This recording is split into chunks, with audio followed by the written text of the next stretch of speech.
Bismillahirrahmanirrahim. Assalamualaikum warahmatullahi wabarakatuh.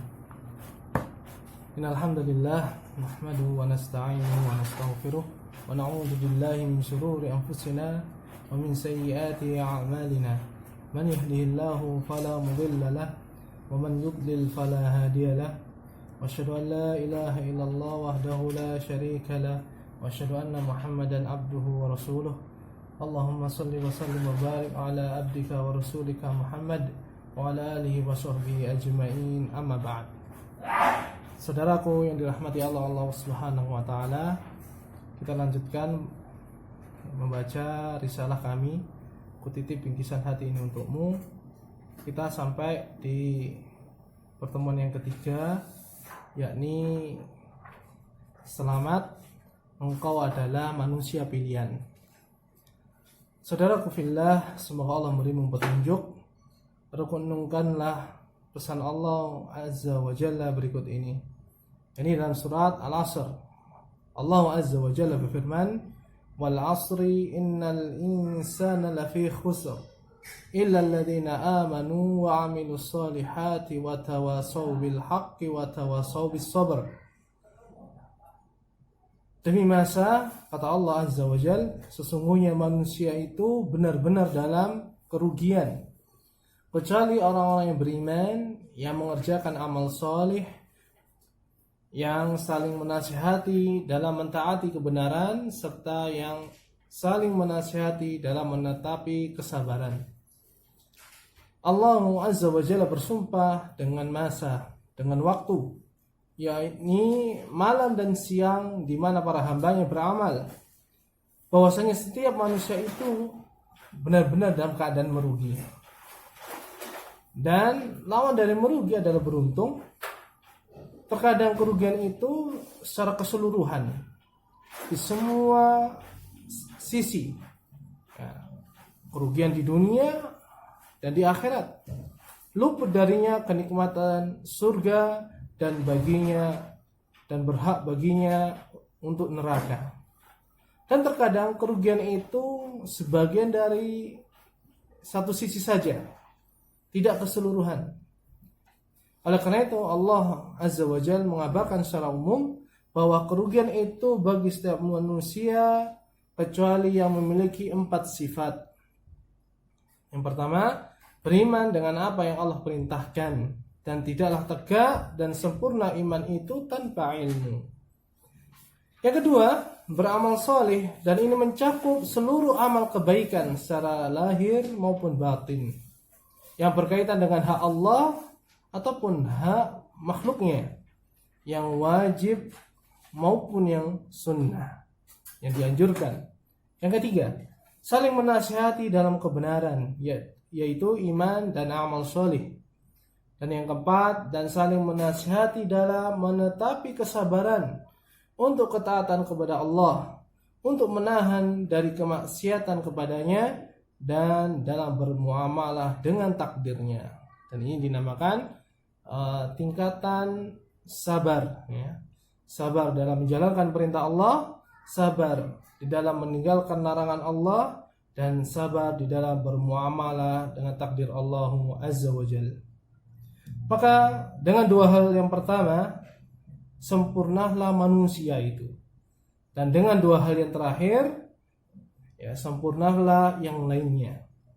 Dan dengan 4 hal tersebut, maka manusia sungguh akan selamat dari kerugian, dan ia akan beruntung dengan keuntungan yang sangat besar.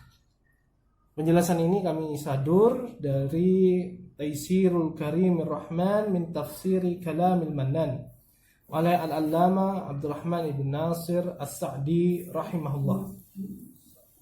Dan demi Allah, wahai saudaraku, sungguh ku berharap diriku dan dirimu berada di jalan keberuntungan itu, agar terjauh dari kerugian, karena kita difitrahkan benci kerugian, suka dengan keberuntungan. Jalan itu adalah jalannya para nabi dan para pewarisnya dari kalangan para ulama. Dan satu ungkapan ringkas yang mewakili pengertian tersebut adalah jalan ilmu. Saudaraku yang kusayangi karena Allah, ketahui dan yakinlah bahwa jalan ilmu yang aku dan engkau sedang berada di atasnya, insya Allah adalah jalan yang Allah anugerahkan kepada kita. Jalan yang tidak semua hambanya Allah beri. Anugerah yang istimewa. Karena ada yang diberi, ada yang tidak diberi. Allah Subhanahu wa taala mengatakan, "Wa rabbuka yakhluqu ma yasha'u wa yakhtar." Dan Rabbmu menciptakan apa yang Dia kehendaki dan Dia memilihnya. Dan perhatikanlah kabar gembira dari Rasulullah sallallahu alaihi wasallam. Man yuridillahu bihi khairan yufaqihu fid din. Barang siapa yang Allah kehendaki kebaikan padanya, maka Allah jadikan dia faham dalam urusan agama ini agama Islam. Wa inna ma'ana qasim wallahu yu'ti. Bahwasanya aku hanyalah yang membagi dan Allah lah yang memberi.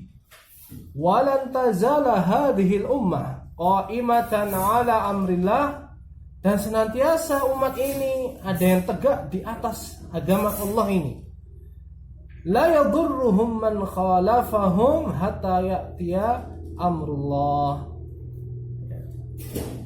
Dan Allah menjadikan pilihan itu dari umat ini senantiasa ada yang senantiasa tegak, istiqomah, menampakkan kebenaran, sebagaimana yang Allah turunkan kepada Nabiullah Muhammad dan para sahabatnya, yang mereka tidak merasa mencelakai mereka orang-orang yang hendak menyelisihi mereka, hingga datang perkara Allah, yakni kematian seluruh orang-orang yang beriman sebelum Allah bangkitkan hari kiamat kelak.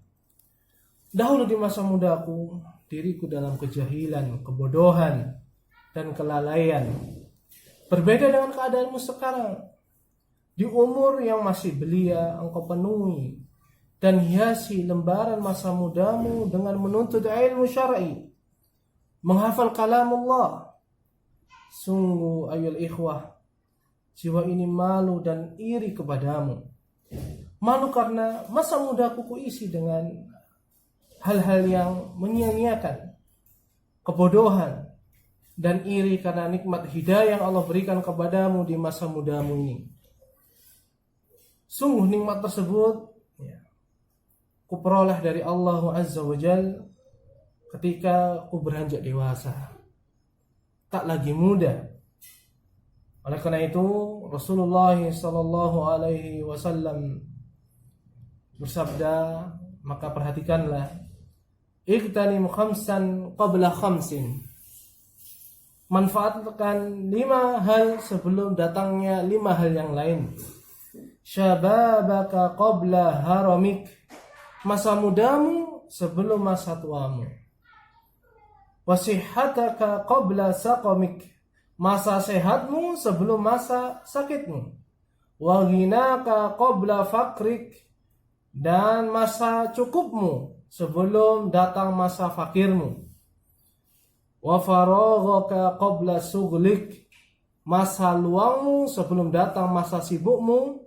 Wa hayataka qabla mautik. Dan hidupmu sebelum datang kematianmu. Hadis ini memberikan motivasi dan peringatan bagi kita semua agar kita memperhatikan waktu, memanfaatkan nikmat waktu dan waktu luang, karena umur kita tidak ada yang tahu sampai kapan, sedangkan perjalanan kita masih sangatlah panjang. Apabila aku melihat keadaan sebagian asatidzah dan orang tuamu, sungguh jiwa ini merasa takjub kepada Allah, sembari bersyukur kepadanya akan petunjuknya yang dicurahkan kepada mereka, di umur mereka yang tidak lagi muda, termakan usia, lelah, penat. Mereka sangat bersemangat mendidikmu agar menjadi pewaris ilmu dan penghafal Quran. Mereka mengorbankan umur, tenaga, pikiran, serta hartanya semata-mata untuk kesolihanmu. Adakah yang lebih baik dan mulia dari apa yang mereka lakukan untukmu? Namun segala puji dan syukur hanyalah milik Allah. Meskipun begitu, hal tersebut tidak menjadikanku berputus asa dan tidak menjadikanku menangisi penuh sesal masa laluku. Justru jiwa ini tergerak untuk bersaing dan berlomba denganmu.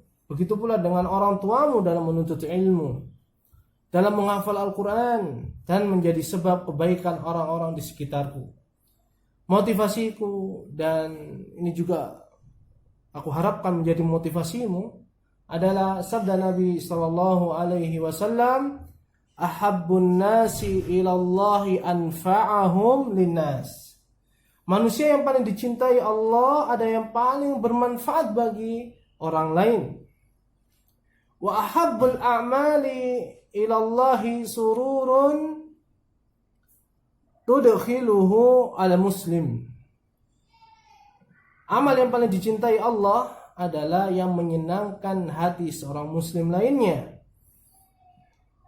Au takshifu anhu kurbatan, atau menghilangkan kesempitan jiwa muslim lainnya. Ya. Au taqdi anhu dainan, atau melunasi hutangnya.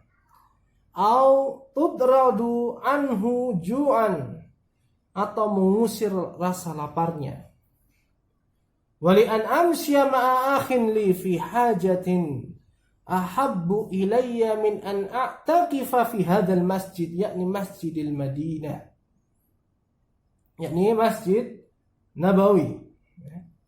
Syahran, kata Nabi SAW, sungguh aku lebih senang berjalan bersama saudaraku yang muslim untuk memenuhi kebutuhannya dibandingkan aku beriktikaf di masjid ini, yakni Masjid Nabawi, selama sebulan penuh. Kata Nabi SAW, "Wa man kaffa ghadabahu satarallahu auratahu." Ini janji Nabi SAW. Barang siapa yang menahan amarahnya, niscaya Allah akan menutupi aibnya. Wa man kadhama ghaidhahu walau syaa ayumdiyahu amdahu.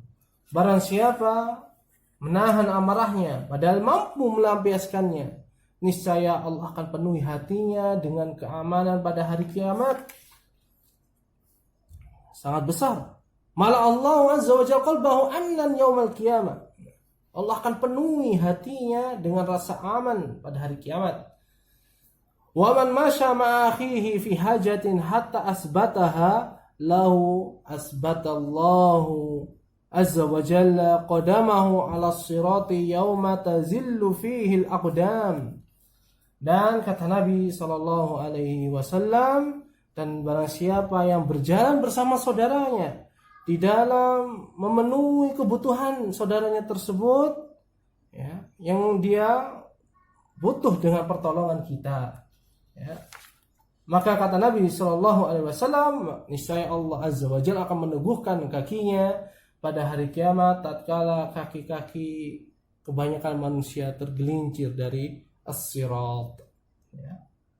Ini motivasi agar kita, ya, senantiasa bersabar di dalam kebaikan, bersabar di dalam ketaatan, bersabar di dalam menahan diri dari jatuh dari perbuatan dosa, dan sabar di dalam bermuamalah dengan takdir Allah tabaraka wa taala. Untuk dan karena semua itu, dengan syukur dan bangga kusampaikan kepadamu, selamat, engkau adalah manusia pilihan. Manusia yang Allah pilih untuk memahami agamanya, memahami kitabnya dan sunnah nabinya sallallahu alaihi wasallam, dikala kebanyakan manusia sibuk mencari bagiannya dari kehidupan dunia, padahal telah ditetapkan dan tak akan pernah berubah. Sedangkan akhir perjalanan hidup seseorang tidak ada yang tahu kecuali Allah tabaraka wa ta'ala. Berakhir di surgakah ataukah di neraka? Wa kadzalika auhayna ilaika Qur'anan Arabiyyan litundira ummal qura wa man haulaha wa tundiru yaumal jam'i la raiba fihi fariqun fil jannati wa fariqun fis sa'ir. Kata Allah Subhanahu wa taala, demikianlah kami wahyukan kepadamu Al-Qur'an dalam bahasa Arab supaya kamu memberi peringatan kepada Ummul Qura, yakni penduduk kota Mekah dan penduduk negeri-negeri di sekelilingnya, serta memberikan peringatan tentang hari kiamat, hari berkumpulnya manusia yang tidak ada keraguan padanya. Segolongan orang masuk surga dan segolongan lainnya masuk ke dalam sa'ir, yakni neraka. Walau sya'allahu laja'alahum ummatan wahidah. Dan kalaulah Allah menghendaki, bisa saja bagi Allah dan sangat mudah baginya, insya Allah akan menjadikan mereka itu umat satu saja yang beriman saja. Walaki yudkhilu man yasha'u fi rahmatih. Tetapi Allah memasukkan orang-orang yang Allah kehendaki ke dalam rahmatnya. Wadh-dhalimuna ma lahum min waliyyin wala nasir. Dan orang-orang yang zalim, ya, berbuat zalim, menganiaya diri mereka sendiri, tidak ada bagi mereka seorang pelindung pun, dan tidak pula bagi mereka ada seorang penolong. Begitulah ayat ikhwah, saudaraku, yang kepada mereka, ya, kepada antum, kepada orang-orang istimewa di hatiku, kami tulis risalah ini dan kami cukupkan. Semoga Allah Subhanahu wa taala memberikan manfaat kepada kami dan kepada antum semuanya, dan insyaallah kita akan bertemu lagi di pembahasan selanjutnya. Wassallallahu wasallam ala nabiyina Muhammad walhamdulillahirabbil alamin. Subhanakallahumma bihamdika asyhadu an la ilaha illa anta astaghfiruka wa atubu ilaik. Wassalamualaikum warahmatullahi wabarakatuh.